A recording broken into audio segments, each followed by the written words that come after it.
Essentials of Hyperbaric Medicine, where experts of the field will throw some light on the specialty, its role in other medical specialties, academics, clinical aspects, career, and future. Stay tuned till the end, where we also have a brief Q&A session where the panelists will take up questions from our live audience. Without further ado, I would like to introduce our panelists for today. Please welcome Dr. Tarun Sahni, Dr. Prashant Varki, and Dr. Pradyot Mukundan. Hello, sir. Thank you. Speaking about our panelists today, Dr. Tarun Sahni is the head of Hyperbaric Medicine and senior consultant in internal medicine at Apollo Hospital in Delhi. He's the alumnus of the prestigious Armed Force Medical College and served as a doctor with the submarine and diving services of the Indian Navy. Following this, he worked in the UK and the UAE in the field of internal and hyperbaric medicine prior to returning to India to establish India's first private hyperbaric center at the Apollo Hospital in New Delhi that he currently heads. He's also the pioneer of modern hyperbaric medicine in India and has over 25 publications and chapters in his books. He's a recognized teacher for postgraduate studies in internal and hyperbaric medicine. Welcome to the panel, sir. Thank you, Darshika. Our second speaker for today is Dr. Prashant Varki. He completed his general surgery and plastic surgery training at St. John's Medical College in Bangalore. He further trained in oncoplastic reconstructive surgery at Tata Memorial Hospital in Mumbai. He then completed international fellowship in microvascular surgery from Taiwan and followed this with a tissue engineering fellowship at National Cheng Kung University, Taiwan. He also received his training in breast reconstruction and aesthetic surgery at the University of Udine in Italy. He has his training in hyperbaric medicine in Taiwan, Peru, and in USA. He currently is the executive director representing India at the Asia Pacific Undersea and Hyperbaric Medicine Society and has now been elected the chairman of the Education Committee, Asia Pacific Undersea and Hyperbaric Medical Society. Dr. Prashant's interests are in the areas of the usage of hyperbaric medicine in wound healing. Welcome, sir. Our third panelist is Dr. Pradyot Mukundan, Head and Associate Professor of Department of Plastic Surgery and Burns, Jubilee Mission Medical College, Hospital and Research Institute in Thrissur. He has done extensive research on hyperbaric medicine therapy for acute wounds. Dr. Pradyot has over 35 publications in peer-reviewed journals to his credit. He has also done numerous publications and presentations in national and international conferences. We are pleased to have all three of you as a panelist today. Thank you for gracing us with your presence. Moving ahead, I would request Dr. Sahni to share his presentation and talk about the essence of hyperbaric medicine in India as a specialty. Over to you, sir. Thank you, Darshika, for inviting us for this panel. I think it's an interesting time because hyperbaric medicine in India has suddenly been expanding very rapidly. And I think it's a good time to share some parts of the journey and some of the challenges which we are facing as this specialty integrates with mainstream medicine. I'll try and cover some basic stuff and bring out some issues which are, plaguing us and how we will move forward. The Hyperbaric Society of India was formed in 1999, and since then we've carried out a fair amount of work. The last 2 years, of course, we've had no meetings, etc., because of COVID. But looking at the reactivation, the Hyperbaric Society of India will again move forward, and we are hoping to organize a meeting in the year 2022, which is not too far away. What is hyperbaric medicine and what does this really mean? So hyperbaric medicine in many ways emerged from the practice of medicine in the Navy, in the Army, in the aviation area. So if you look at the specialty in the Navy, it's called marine medicine or it's called naval medicine. In the Air Force, it's called aviation medicine, and I'll be touching on that a little later. So we basically divided hyperbaric medicine under three verticals. One is occupational medicine and the other is clinical medicine. Occupational medicine is again not uncommonly, awareness is pretty common because you have commercial divers who go for diving for all the jobs which are being done in Bombay High, and you hear about a diving ship which had an accident. You also have a lot of recreational divers, young divers traveling all over the world, carrying out diving for fun, and then they get decompression sickness and they look for a hyperbaric medicine doctor. Interestingly, in the last few years with the integration of the metro projects with a large number of cities, the requirement of hyperbaric medicine again has been highlighted in caissons and tunneling operations. So any metro project which is taking place in your city, and we as a private company called Advent have been working in an area called hyperbaric intervention at a lot of these metro projects, both in Delhi and in Bombay. There is some coming out in Bangalore. So there's an occupational part of it where we provide support to people who are working in challenging environments, either undersea or in the metro. And then we have this whole area of clinical medicine where hyperbaric oxygen is increasingly being recognized as part of mainstream medicine for many conditions where hyperbaric oxygen is really the treatment modality. In simple terms, these are the three verticals we are looking at: diving medicine, which is diagnosis and treatment of conditions caused by marine hazards, and how relationships of a diver's fitness to dive can affect a diver's safety. So we carry out medical examination for professional divers every year. And it also includes support and backup of recreational professional diving and related activities. In the caissons and tunneling operations, this is where a lot of primary work was done when the Brooklyn Bridge was being made in New York, and people used to have decompression sickness because of the metro work which was going on. And that is where the integration of hyperbaric medicine with metro work became in. The chambers open at the bottom and contain air under pressure used to carry out the construction work. Providing technical and medical support to such operations is also part of hyperbaric medicine. And the third area, which is now exceedingly popular and is being recognized in all hospitals and institutions, is the intermittent use of 100% oxygen under a pressure exceeding the atmosphere. And this is really the prime area of focus of where hyperbaric medicine is growing and is emerging in India. All three verticals are growing, but clinical hyperbaric medicine is really where a lot of recognition is coming to hyperbaric oxygen for conditions which I will just touch upon.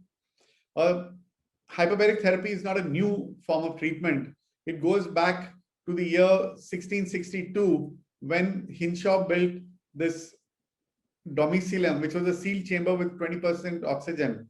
He just believed that if you used pressure, and that pressure would help in healing. Then came 1879, Fontaine. This is a mobile operating theater. You know, the image is there on the screen. And then in 1928 came this Cunningham's chamber in South California in the United States, where he built a 3-story metallic hospital, and there were beds and there were surgeries which were carried forward in this place there. And in 1956, Dr. Boiremia, who is again one of the founders of hyperbaric medicine, used hyperbaric oxygen for cardiopulmonary surgery. So it's not a new specialty, it's a very well-known and well-established space. This was the first chamber built by Hinshaw in 1662, and he was a British physician, and he used these organ bellows inside a sealed chamber, and he felt that increasing the pressure helped chronic conditions which would benefit from this condition. The discovery of oxygen in 1775 and the coining of the word oxygen in 1977 further integrated the role of oxygen in healing. And this is Fontaine's mobile hyperbaric unit in 1879, and you could roll it from patient to patient and treat them and use a compressor which was handheld to be able to pressurize the area. This is, we spoke earlier, 1928, a full-blown hospital, 3-4 stories high was what this chamber was.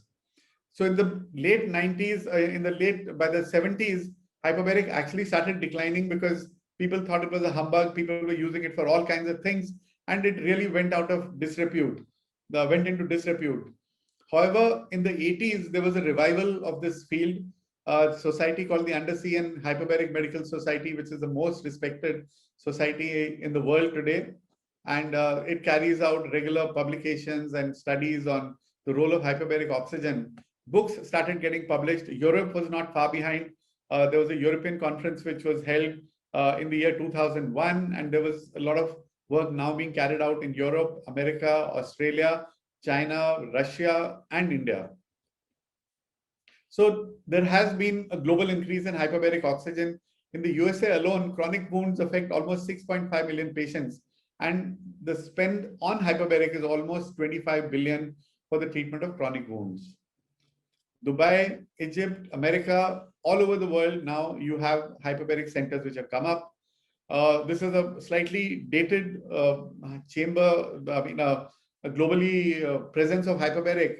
But, across the world, the number of chambers and the number of hyperbaric centers over the last few years, there's hardly a country left which does not have hyperbaric oxygen as part of it.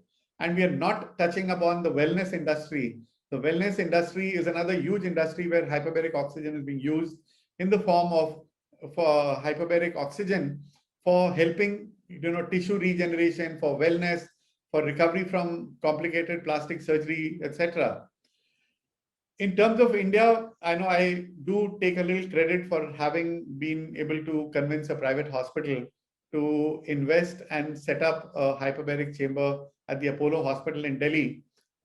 In terms of clinical hyperbaric oxygen, I think it's a milestone. It's also a time to, actually respect the vision of the chairman of Apollo Hospital, Dr. P.C. Reddy, who felt that newer and newer treatments had to come forward. If India had to remain technologically ahead, we needed to bring in more technology. We needed to bring in new things. And I think that is where hyperbaric came in. And since the year 2000, we've treated thousands and thousands of patients, complicated ICUs. And it's been a long journey, but an absolutely interesting and stimulating journey. Now, hyperbaric is available across the country, north, south, east, west.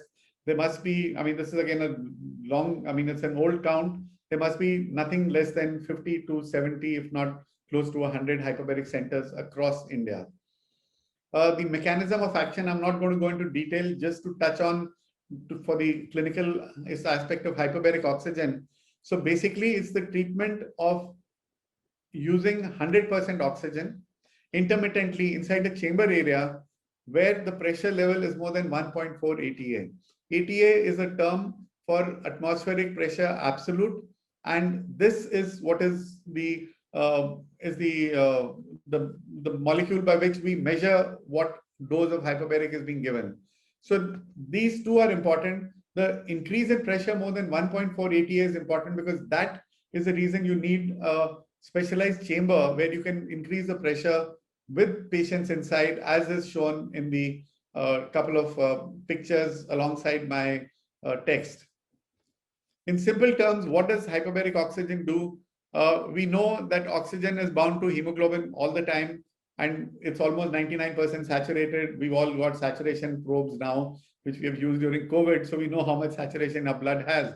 But it's this additional, with the increase in pressure, is this additional amount of oxygen which is dissolved in plasma, which is really responsible for the beneficial effect of hyperbaric oxygen. It's something like a Coke can. You enjoy the Coke because there is a gas which is dissolved in solution, and that is why you have a cap on the bottle so that the pressure doesn't release.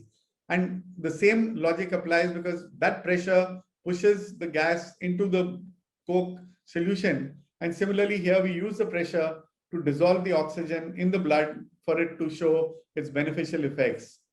The number of indications are huge. This, as we said, is the Undersea and Hyperbaric Medical Society guidelines, which are published every 2 to 3 years. And these are based on internationally reputed scientists sitting together to finalize whether there is enough evidence to say it works or not. And these are 14 indications which are globally accepted and are reimbursed by insurances in most countries in the world. This is a simpler chart to explain it. So you have non-healing wounds, you have cancer-related incidences, then you have hearing loss, you have air embolism, etc., which are also used in hyperbaric. And the next slide would show you the number of specialties which are using it. So you've got wounds which are being treated by all specialists, including Dr. Pradyut, who's a plastic surgeon and is working with hyperbaric oxygen. There are a lot of cancer people you will meet, cancer oncologists, surgeons who are working, ENT and ophthalmologists who are using hyperbaric. There is a whole neurology, neurophysiology, neuro rehab team which uses it. So there's a large inter-speciality integration of hyperbaric oxygen in mainstream practice. So how do we train people now? What is existing in the country? There are a few sites. This is a site called Learn and Heal. This was created by me, and it's technically a not-for-profit platform because you don't make money in education. But as Hyperbaric was growing, it was important to create a vertical. This is an introductory course in hyperbaric medicine. It needs 40 hours online training, which is equivalent to whatever happens in the rest of the world. And you have 3 months to create this online course. This is recognized by the Indian Medical Association, the Hyperbaric Society of India, and the American College of Hyperbaric Medicine has also endorsed that the contents are good and adequate for a person to gain knowledge in hyperbaric medicine. We also now have a fellowship in hyperbaric medicine at the Apollo Hospital. This is a 1-year full-time fellowship, and we've had 2 students who've taken it in the last decade or so. We do get inquiries, but I think we are now going to get more and more people who want to take it up as a mainstream specialty. We have one more person who might be joining us next week. The other site which is available is operated by Dr. Manoj Gupta. It's called HBO Academy. This is a Bombay-based group, and they have 2 courses. One is an introductory course in hyperbaric medicine, and they have a fellowship in hyperbaric medicine, which is recognized by the Maharashtra Health Sciences University, MUHS. Maharashtra University for Health Sciences recognizes this particular course. The Institute of Naval Medicine, where I graduated out of, this is an important platform where you not only do clinical hyperbaric oxygen, but you're also taught the occupational part of hyperbaric medicine, which is diving medicine, ship's board medicine. And hyperbaric medicine forms an important component of this particular program. It's open not only to the defense, but it's even open to non-medical and non-military personnel if they want to take on the course. The same thing goes for an MDA aviation medicine course, which is operated by the Indian Air Force at Bangalore. And this again has a very important component of high altitude physiology and hyperbaric medicine. So again, this is open to people who also want to do things within the aviation sector. And a lot of aviation medicine specialists, besides doing hyperbaric, have actually integrated with mainstream practice of aviation medicine. So they work with Air India, they work with other international aviation bodies. So these are the platforms on which you could actually gain knowledge on it. So who are the doctors who are currently practicing hyperbaric medicine? I said there are close to 100 centers, but there are people, who are these people who are practicing it? So you've got MBBS doctors who've done some course either overseas or in India and have taken on this practice. You've got postgraduates in medical and surgical field like Dr. Pradyut, Dr. Prashant Varki, and a lot of other doctors across. I can name, dozens of them. And these are all well-established specialists in their own field. You know, there's a neurosurgeon in Bombay, there's a plastic surgeon, there's a diabetic foot surgeon, there are plastic surgeons, there are neurosurgeons, there are, ENT surgeons who are working in hyperbaric medicine. So that's a lot of postgraduates who are working in the field. There are a few Ayurvedic doctors also who are practicing hyperbaric medicine. Now, that has been a cause of concern and a cause of worry, but that's being taken up at a national level, that what all can the Ayurvedic doctors do and not do. So I'll not delve on it.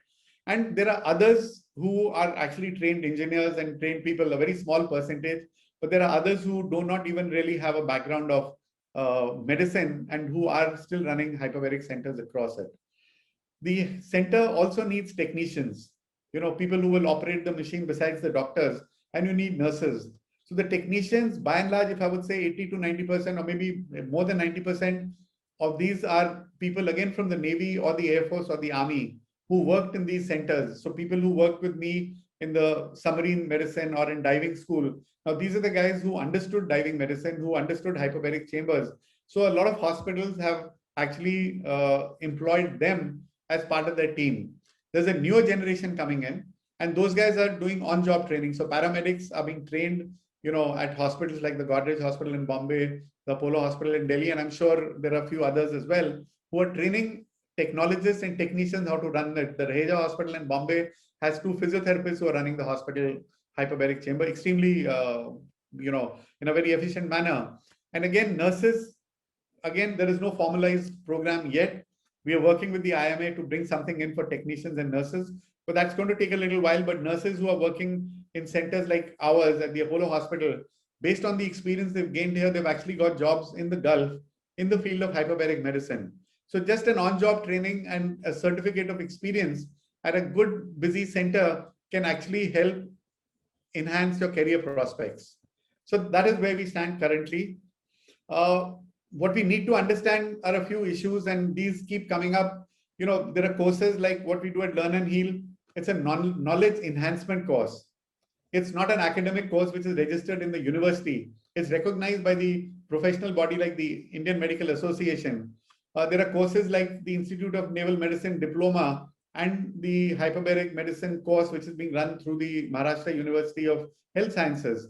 Now, these are academic courses, but none of these actually entitle you to practice if you go from that point of view, because a license is given by a licensing authority. So the Medical Council of India has to give a license. The Maharashtra Medical Council has to give you a license. So there is still no organized area where there are guidelines on who will practice and who will not practice. So this debate keeps coming up in different platforms on which I interact, and they'll say, but he doesn't have any academic experience. But the fact is that currently there is no government legislation asking you to license it. So a specialist like a plastic surgeon like Dr. Pradyut, I mean, he's got so much of experience behind him, and he could use scopes to go anywhere in the body, and he can use different kinds of fancy equipment. So if he can use a hyperbaric chamber, so be it, because there's a lot of scientific knowledge which has gone behind it. So there is still a debate on what should be the guidelines and what should be required for people to for the license to practice. We have taken it up with the Medical Council, but it's still not, there is no guideline existing on it. The society or an association, one of the objectives was to actually put professionals together. And over the years, these thought leaders would guide. And that's what's happened globally. The Undersea and Hyperbaric Medical Society is a group of thought leaders who are guiding the government. And on the Hyperbaric Society platform, again, we have thought leaders who are practicing hyperbaric medicines with as a secondary specialty to many of the primary specialties. And we are now hoping in the next year or two to evolve the guidelines, which would then help a licensing organization like the Maharashtra Medical Council, etc., to recognize these are the guidelines if you want to practice hyperbaric medicine. In this background, we've also had cases where there have been accidents which have taken place. These accidents were given by people who are not qualified or not trained, and we've addressed them, but that just highlighted the fact that we definitely need a well-structured guideline and platform to come forward, and we are quite confident that within the next 24 months, we will definitely have some guidelines in place. What are the future plans? Where is hyperbaric medicine heading? There's a lot to be done in patient care. There's a lot of academic research which is being carried on, and a lot in the field of occupational health. There is an increasing recognition of hyperbaric oxygen in a lot of clinical conditions. And I will just take 30 seconds again to just illustrate the 2019 Nobel Prize for Medicine and Physics was given to two scientists who discovered that oxygen which we discovered 200 years ago, this was the third Nobel Prize for oxygen to be given again. They discovered the role of oxygen in tumor growth and how hypoxia was relevant for tumor growth. And that suddenly has increased the utilization of hyperbaric oxygen in oncology. There are oncologists across the world who are now using hyperbaric oxygen, saying that if you give more oxygen, it's as good as a drug, because these cells do not need oxygen. You put them in oxygen and you drown them in oxygen. It's almost like that Ajit's dialogue, usko liquid oxygen mein dalne do, marne bhi nahi dega aur jeene bhi nahi dega. But it's really, so there are interesting things happening in this field, and I'm confident that a lot of youngsters would like to come forward in it. And there are institutions who want to take it forward. Institutions are willing to invest in it. They want to bring in advanced technology. They want to bring in quality of care. They're also looking at it from the financial success. And it gives that institution a marketing advantage to highlight what they do. I'm almost done, Darshika. Sorry. So there is a cost impact of hyperbaric. There's a benefit to the institution and the thing. Healing is faster, medical expenses are lower, and reduces hospital stays. So there is absolutely irrefutable data to say that hyperbaric oxygen will find a role in mainstream medicine, which it already has done. 100 institutions in the country is not a small number. Finally, hyperbaric medicine has had a long and lonely journey, but it is slowly, there's a time when it's gaining acceptance and momentum. Unaccustomed technology and new treatments always present difficulties, but these are also opportunities. Today, the hyperbaric community is moving ahead as an integrative part of mainstream medicine, and it's a great moment of satisfaction for many of us who have had to struggle over the years to get its rightful place. With perseverance and capability to innovate, there is a great opportunity in hyperbaric medicine. The specialist in hyperbaric medicine has a bright future, and we look forward that Doc Plexus will, increase the awareness, and we will get a lot more people interested in this field and carry it forward. Thank you very much for your patient hearing, and open to any questions and discussions. Thank you, Darshaka. Thank you, Doc Plexus. Thank you so much, sir. What an insightful and such an interesting presentation. We would take the questions in the end. Meanwhile, I would invite Dr. Pradyut to share his insights on the clinical results of HPOT as an adjunctive therapy in addition to the current practice. Dear all, this is Dr. Pradyut. Just Tarun Sahni, Dr. Tarun Sahni has shown his extensive presentation and extensive vision on how to develop the hyperbaric oxygen therapy treatments across the world. This is, I am a plastic surgeon heading the Department of Plastic Surgery, Burns and Hyperbaric Medicine, Jubilee Mission Medical College, Thrissur, Kerala. Under the leadership of Dr. Prashant Varkey, the Executive Chairman of the Asia Pacific Hyperbaric Society, we started the first hyperbaric medicine unit in South India by 2011. We are using monoplace chamber. This is monoplace chamber. We are using the monoplace chamber for delivering the hyperbaric oxygen therapy. We have been treating now about 1,128 cases, patients, which includes of about 8,270 sessions of hyperbaric oxygen therapy. This is a pie chart showing the spectrum of treatment with the indication of usage of hyperbaric oxygen therapy in our institution. As being a plastic surgeon run hyperbaric medicine, we have treated about 440 patients of burns with hyperbaric oxygen therapy, and 193 patients with the diabetic foot, 103 patients with crush injury due to trauma.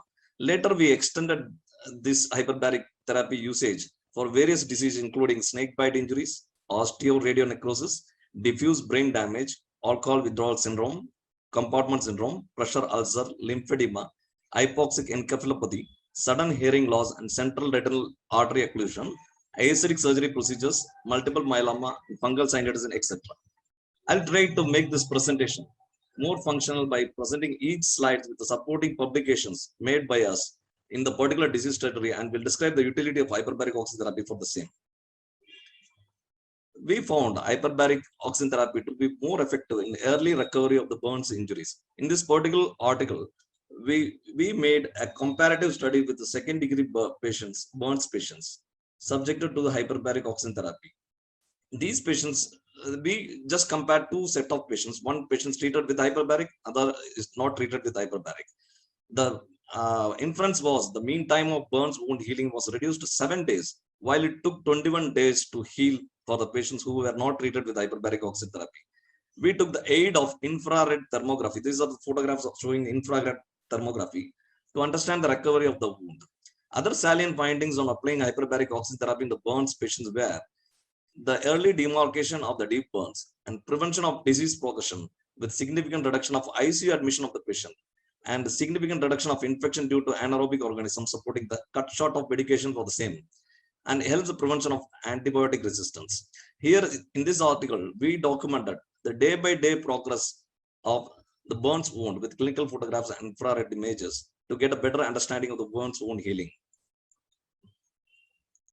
Here we use in case of an electrical burns involving the wrist, which has a defect on the ulnar side of the wrist region, right, left hand. We used a particular flap called as a reverse radial perforator flap, which was used to cover the soft tissue defect over the region of the wrist. We found hyperbaric oxygen therapy aids in adequate survival of the flap in this compromised hand. We started using it in the diabetic foot, where the dead tissue in the diabetic foot, this is the dead tissue we are seeing, and which has been removed by means of surgery. And there is always a marginal tissue which has a little decreased oxygenation. When we give hyperbaric oxygen therapy, this marginal tissue survive well, and when it is healed with the skin graft, the wound healing process enhanced by means of hyperbaric oxygen therapy.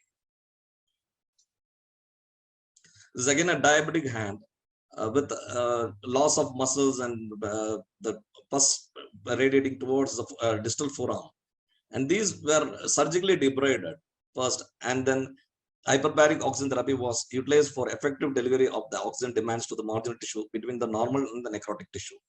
Hyperbaric oxygen therapy it also provides nourishment to the skin graft, which can be used for the cover in such defects. Here we have a formulary history. This is a formulary history of the treatments administered to the patient during the stay in the hospitals. We just have a software to analyze how much treatment has been given to the patient. And we can see that hyperbaric oxygen therapy and sharp debridements is always required from the beginning to the end of the treatment. The rest of the modalities were started at different phases of the wound management. This is again a complicated case called as a Fournier's gangrene. It occurs in a diabetic patients. With early surgical intervention, simultaneous usage of hyperbaric oxygen therapy, we can have a significantly good results and we can significantly reduce the morbidity associated with the disease. Another interesting factor noticed in hyperbaric oxygen therapy is by ischemic preconditioning of the tissue with hyperbaric oxygen therapy. The duration of flap delay could be significantly reduced. You can see this particular case where there is a multiple circumferential injury to the foot and the lower third of the leg, being referred 3 weeks following the management in local hospitals. A reverse sural artery flap was used to cover this defect. Usually when we are going to for a flap delay and covering up the tissue, it takes at least about 45 days. With the usage of hyperbaric oxygen therapy, we can reduce the whole process within 7 to 10 days. And day 0, the debridement was done, and day 2, the flap delay was done, and day 4, the flap was inserted. And day 10, it is a result of late post-operative period. The flap very well covers the defect, and there is not even a single necrosis of the flap due to decreased vascularity. With hyperbaric oxygen therapy, the flap complications usually in terms of arterial insufficiency and venous congestions was significantly reduced. We also found that the survival of the avulsed tissue in the heel pad region, you can see heel pad injuries are more common injuries due to road traffic accident. When from the spectrum to small lacerations to big soft tissue loss and free tissue transfer for this leg. In all this spectrum of treatment, hyperbaric oxygen therapy help in healing the wound. One is for the survival of the injured soft tissue, and second is the survival of the tissue utilized for reconstruction. It works in both the conditions. Here also you can see there is a crush injury of the foot, there is a tissue loss, for which we have reconstructed it with a lateral supramalleolar flap. The flap showed congestion, and this patient was treated with hyperbaric oxygen therapy, and the wound healed well without any further procedure. This is another area where osteomyelitis of the bone is there. We removed that bone and we used a venous flap for covering this defect. There was almost less complication. The main complication occurring in venous flap is the venous congestions. This has been significantly reduced by hyperbaric oxygen therapy. This is another case of osteoradionecrosis. This is more Dr. Tarun Sahni was saying about the oncological application of hyperbaric oxygen therapy. In this case of osteoradionecrosis, before doing any dental extraction or any wound debridement or a soft tissue cover procedure, we routinely give hyperbaric oxygen treatment for at least 12 to 15 sessions to prepare the oxygenation of the bed. The oxygenation of the tissue is measured by, this is a probe used for measuring the tissue oxygenation, not the capillary oxygenation. It's a tissue oxygenation. When the tissue oxygenation is adequate, and then we will go and do the secondary procedure, surgical procedures if needed.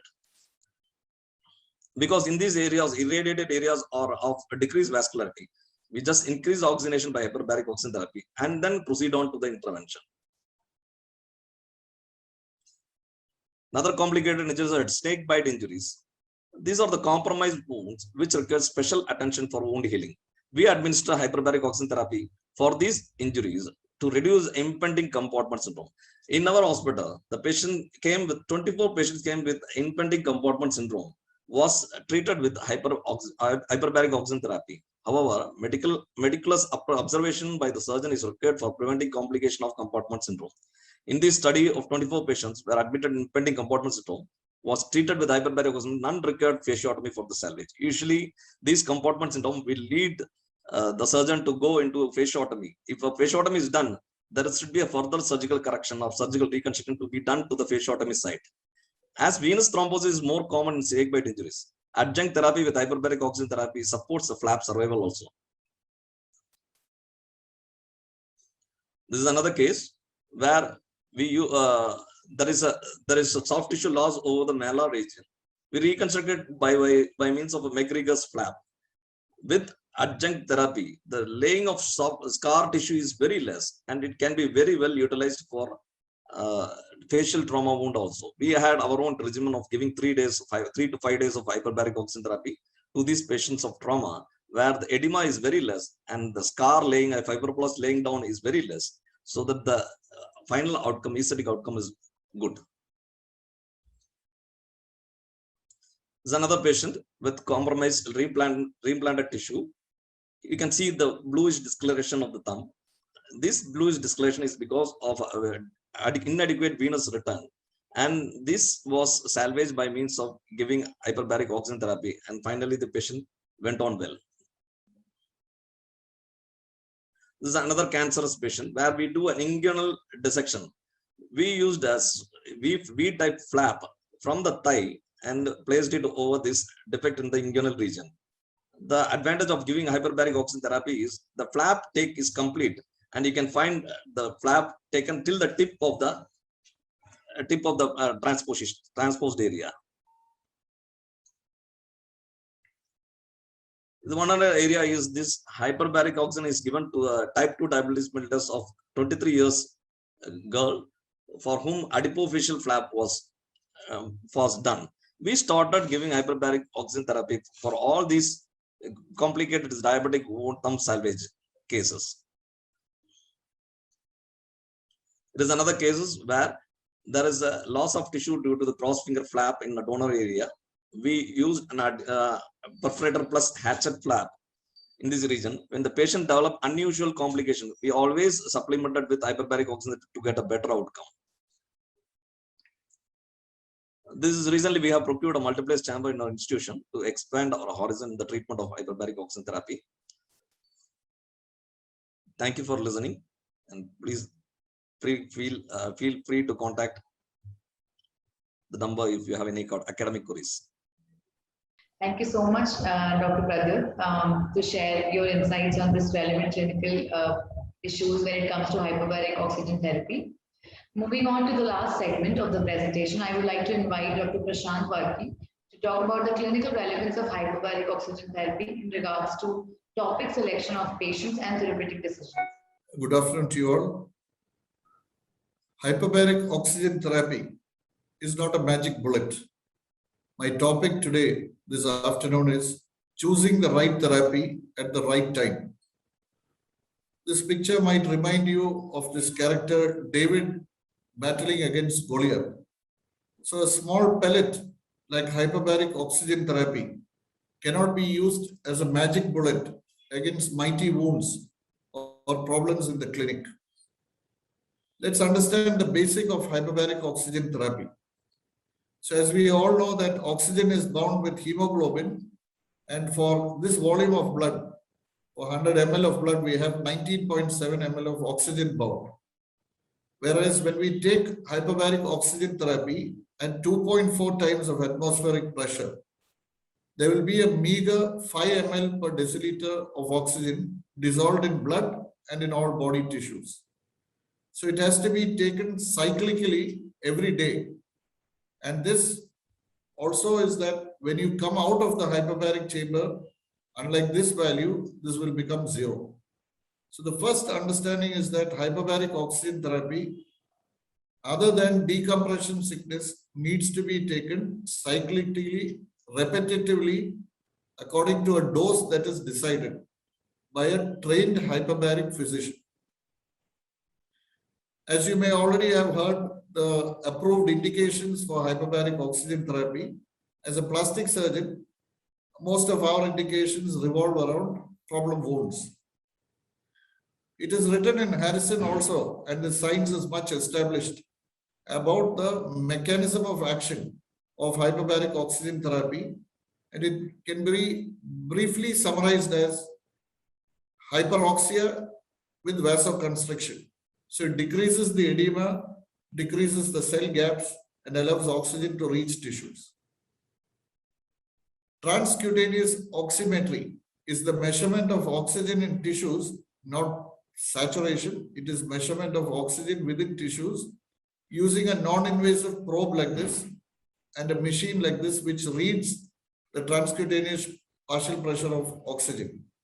This is very important for patient selection because some small wounds like this, typically most surgeons or physicians referring such diabetic wounds think that this wound will heal within 3 days. But if you have very low tissue oxygen levels, and again on giving mask oxygen, if they do not improve, such wounds will not improve with hyperbaric oxygen until they get maybe 30 or 40 sessions. So this is yet another case to prove it. Here you can see the wound looks worse, but the transcutaneous meter actually shows a lower oxygen level in the tissues.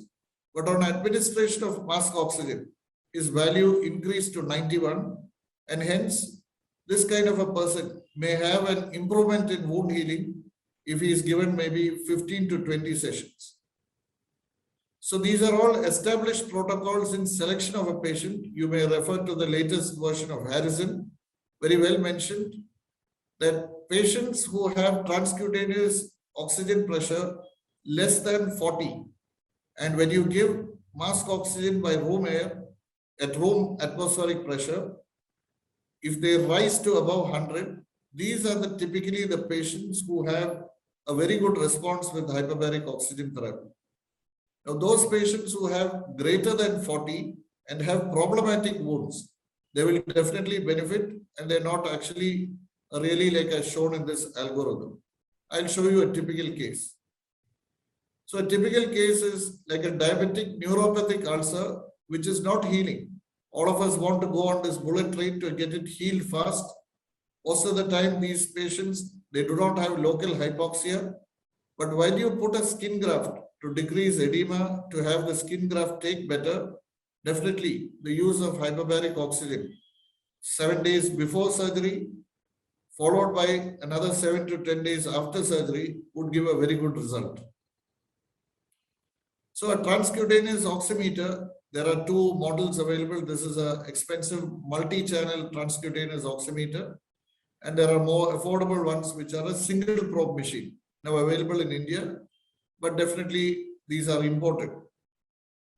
So for a proper selection of a patient, most of us as surgeons think that if there is a small wound, a few days treatment is enough.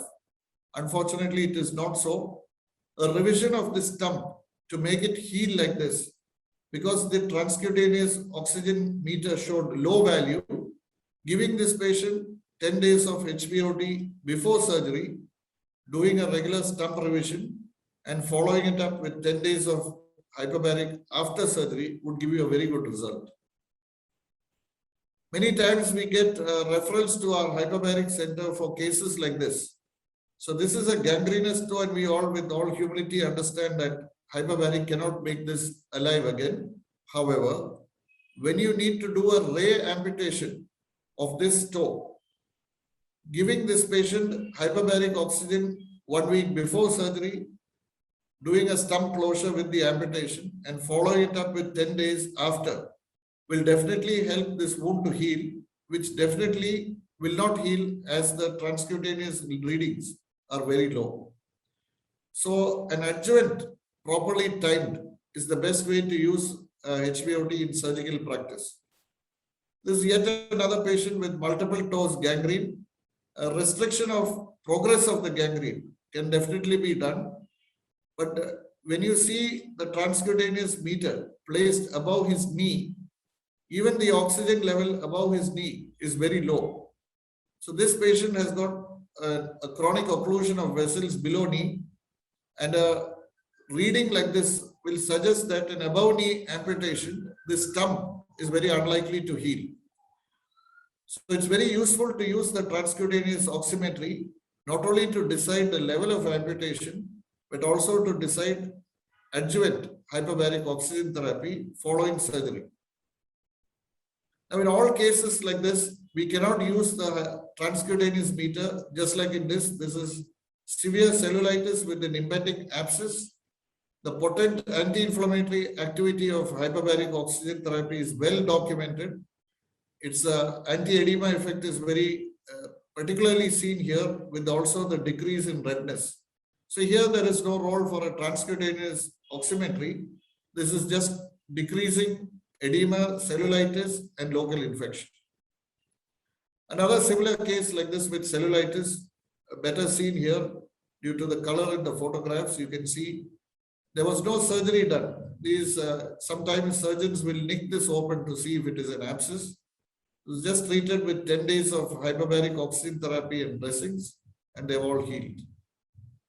Yet another case of cellulitis, but the cause is different. This is post snake bite after a cobra bite. And you can see the girth difference in the limbs. And after that, it subsides with no more redness and fully functional. This is a venous ulcer, non-healing.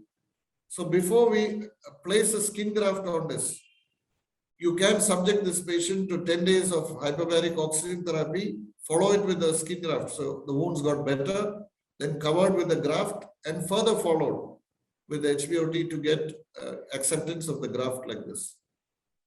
They used in various surgical infections just like these in Fournier's gangrene, combined with surgery to give very good results. So it is used as an adjunct. Again, another case of a young child with snakebite cellulitis. The girth difference you can see. 6 sessions. All that it would cost. In our hospital, most hospitals in India, the cost is about 2,000 to 4,000 rupees. So at a very modest cost, a surgical procedure, a fasciotomy, a skin graft, all of these are avoided in this. The anti-edema effect of HBOT is very prominent, and as a plastic surgeon, as we practice a lot of burn cases, optimally applied can help facial edema to decrease and get advanced wound healing.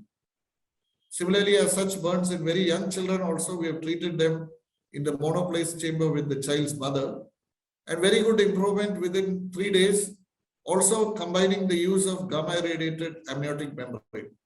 So it's not a magical tool. You should use it with judgment along with other tools in surgical practice. So similarly, other cases like this, you can see this might have resulted in a skin graft and some contracture, but this is just with amniotic membrane and 10 sessions of hyperbaric. And the advantage was you get the normal Parma skin and with no contracture. Chemical burns of the scalp, again with normal dressing, 5 sessions, and all healed with the hair growing back.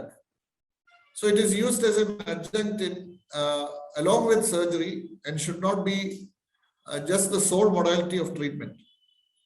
Wherever possible, use of the transcutaneous meter in selecting the patient is definitely useful. Just like this, this patient actually was supposed to have a dental extraction after radiation to the jaw. While measuring the transcutaneous meter, you can see that its value is very low.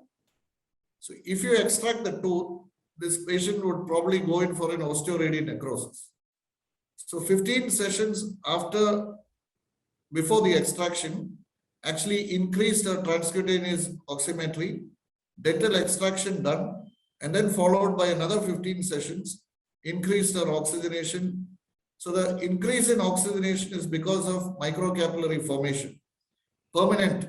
Once the hyperbaric oxygen therapy stops, the permanent vasculature in the form of microcapillaries grown, deliver oxygen to the tissues that were previously ischemic. So to summarize, judicious selection of hyperbaric oxygen therapy as an adjunct for recovery is mandatory.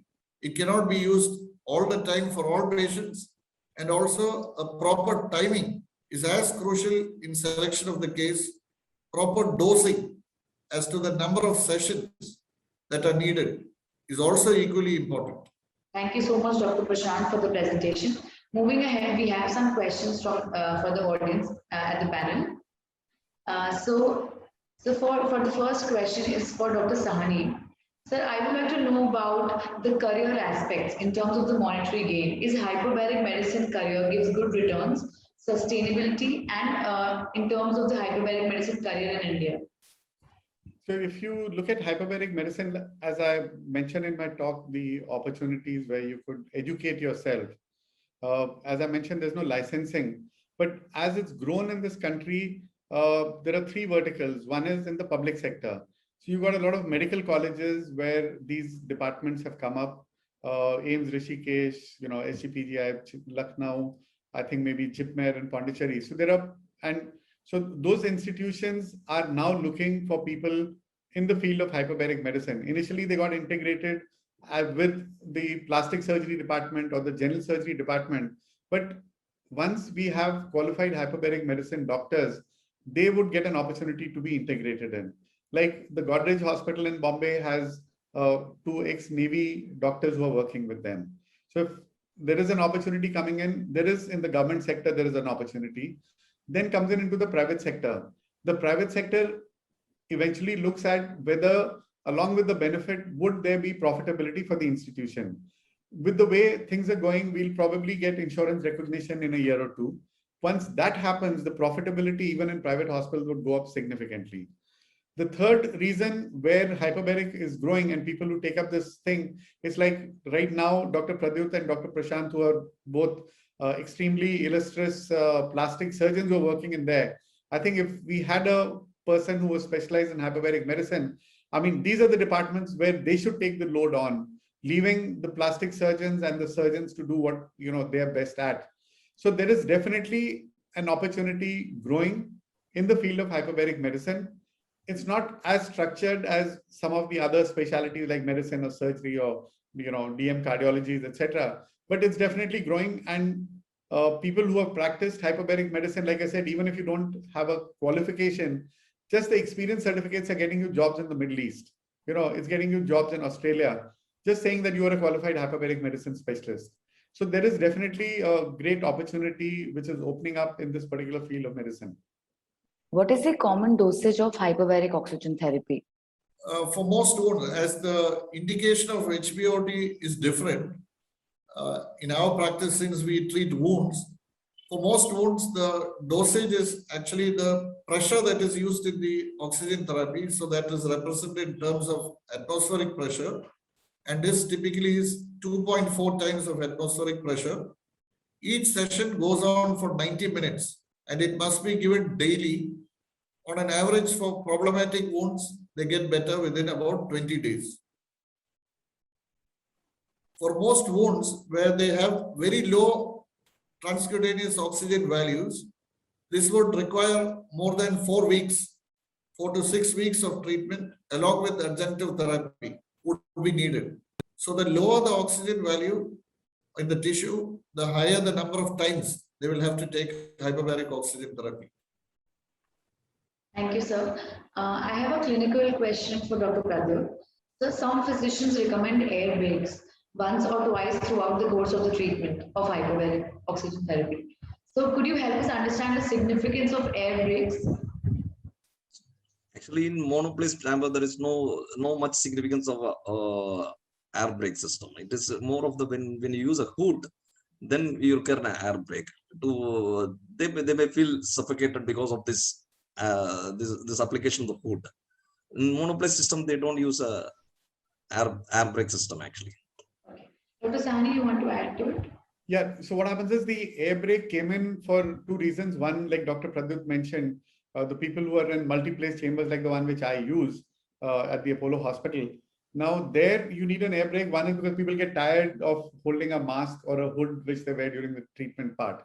The second thing which came in was that you give them an air brake so that the side effects of continuity of oxygen on the lungs would not be would not be felt. And there is a debate on that, because if that logic applies, then the logic should also apply to the monoplace chamber. So though air brakes are being given, and the reason for it is to prevent chronic damage to the lungs because of breathing oxygen continuously, and for giving it a break. I mean, there is now in a lot of these COVID times, we've actually continued without oxygen breaks, but we've reduced the total duration of treatment. So the air brakes are given because of fatigue with the mask, and they're given to reduce the complications of oxygen on the lungs. But it's not really as hard and fast a rule, and it's not always being implemented in many centers. Thank you, sir. Another question for Dr. Pradyut, sir. Some of the clinical studies on reperfusion injuries have shown significant survival enhancements. However, the data is very small and insufficient. So, what are your thoughts on using hyperbaric medicine in extremity reimplantation and free tissue transfer? Actually, when we see a very type of wounds, only we can have the visualization of how hyperbaric works on it. When you particularly, even as a plastic surgeon, I was not much interested. When I went to the burns, then I was interested in understanding what is the, because when the burns wound, within 3 days, we will see the impact of a reduction of edema, all these things. The face which has been swollen for about 10 or 12 days, within 3 days of treatment, the face will be getting down. So in these indications, when we start applying, then we started slowly applying in compartment syndrome, when there is an injury to the foot or something like that. Then we applied it along with for the snake bite injuries, where in these particular cases of electrical burns, there is the electricity traversing through the neurovascular bundle itself. There is a significant amount of venous thrombosis, and when the venous thrombosis is there, there is always a chance of venous congestion and the venous congestion related complication to the wounds. So when we understand the electrical burns, when we understand the snake bite injuries, and when we understand the compartment syndrome, and when we understand the burns, then only a plastic surgeon, plastic surgery has a very type of indications actually. The plastic surgeon itself, to understand, he has to travel through all these complicated wounds to apply hyperbaric, and that is the way we are just trying to apply. If there is a swelling in the hand where the reimplanted tissue is done, that swelling can be reduced by means of hyperbaric oxygen therapy. Ultimately, the congestion is going to be reduced. The I only think thing is it is very difficult for the Indian population to afford this, and to develop the science. We are running the chamber. It's the most affordable chamber in all over the world. Actually, we are running by means of a charity. Actually, Dr. Sahni? No, the role of hyperbaric, in reimplantation injuries is definitely very well established. Uh, what we said, and we had this discussion on role of hyperbaric in mucormycosis, during COVID. Now, what happens is there are very few centers which are currently carrying out hyperbaric. So there is a growing, sea of physicians, surgeons who are now becoming converted towards hyperbaric. If I'd asked Dr. Pradyut, before his hyperbaric chamber came up, would he use hyperbaric? He would never have agreed to. But Dr. Prashant, who had worked with it in Taiwan, had worked with it in the Navy and in England and in the Middle East. When we came back and we started integrating it, we are getting conversions for the positive benefits of hyperbaric. So reimplantation injuries are definitely, and we've treated quite a few in our centers as well. Not very many, but maybe a dozen or so. So there is definitely a role for hyperbaric in replantation to increase the possibility of survival of these reimplanted limbs. This brings me to the last question. So this is Dr. Sahni. So what are some pain points when it comes to human resource in this field? So doctors, allied medical support staff, what are we lacking and where is the future of the specialty in India? Any specialty or any field of medicine grows with there are two things which will drive it. One is the industry. The industry which is selling equipment will, ensure that they educate people and they force it in. The industry in India till recent years was dependent on an international quality, and some Indian centers like the one which we work in and we've established somewhere else. These are Indian centers which have come in now. But since a lot of manufacturing has happened in India, it's brought down the costs. I mean, I'll just place it, if we had to import a hyperbaric chamber like the one Dr. Pradyut has, that would cost anything close to $100,000, and they've got it at half the price. The center which we run in the Apollo Delhi, which is a multi-place chamber, now that would have costed close to $1 million. But we've actually procured it and are servicing it in 1/4 the cost, or even maybe 1/5 the cost of that particular thing. So industry drives it. Secondly, the usefulness of the treatment.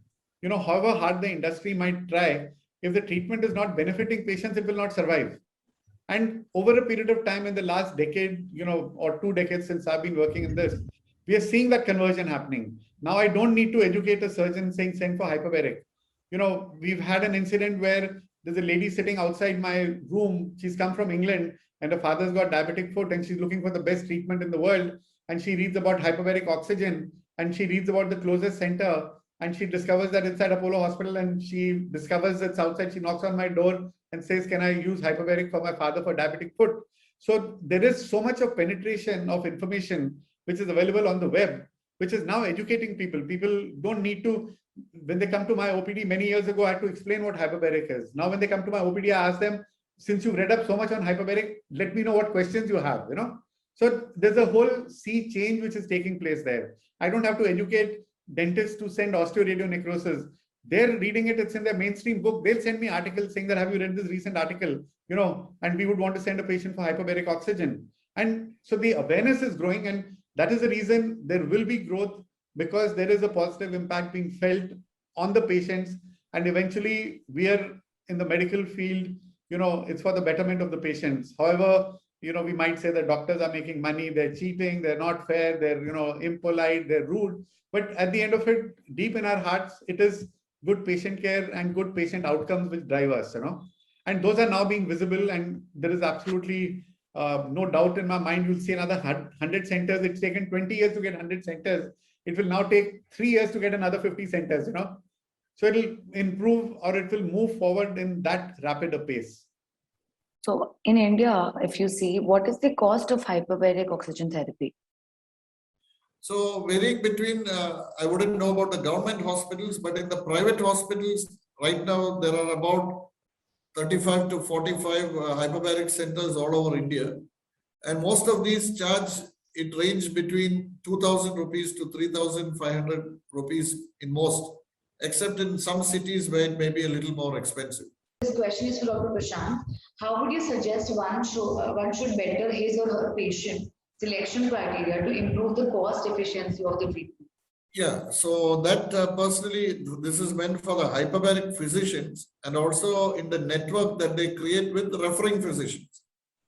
So rather than treating patients blindly without knowing their oxygen levels and just a visual impression on the wound, in order to decrease and make it more cost effective, proper timing of administration of hyperbaric oxygen therapy. If it is early in the disease, the lesser usually is the number of sessions that is needed.